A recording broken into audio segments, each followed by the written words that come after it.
In an exam, 65% of the total passed.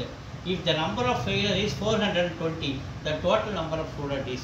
ஒரு எக்ஸாமில் total மட்டும் 100 ஸ்டூடெண்ட்ஸ் 100% ஸ்டூடெண்ட்ஸ் சொல்லும்போது அதில் பாஸ் எவ்வளோ 65% பாஸ் ஆகிருக்காங்க, மீதி 35% ஃபெயில் ஸ்டூடெண்ட்ஸ் இல்லையா.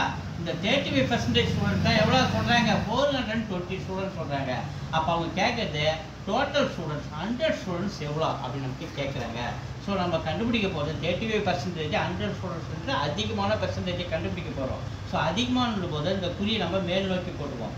அதேமாதிரி ஸ்டூடெண்ட்ஸும் 420 35% ஸ்டூடெண்ட் 420னா 100% ஸ்டூடெண்ட் கண்டிப்பாக அதிகமாக தான் இருப்பாங்க. ஸ்டூடெண்ட் எண்ணிக்கை கண்டிப்பாக நமக்கு அதிகமாக தான் இருக்கும். அதிகம் சொல்லுவோம் மேல் நோக்கி. அப்போ இந்த குறியை மேல் நோக்கி ஒரே திசையை நோக்கி இருக்கிறதுனால இப்போ டைரக்ட் வேரியேஷன் நேர்மாற்றம்னு சொல்கிறோம். இந்த மாதிரி டைரக்ட் வேரியேஷன் இருக்கும்போது நம்ம 100 மேலே போட்டு இந்த 35 கீழே போட்டுக்கலாம், இன்ட்டு 420 அப்படியே போட்டுக்கணும். ஸோ 5 டைம் லட்சா 7 டைம்ஸ் 5 டைம் லட்சா 20 டைம்ஸ் 7 டைம் லட்சா இது 6 டைம்ஸ் இந்த 0 60 2 into 6 12.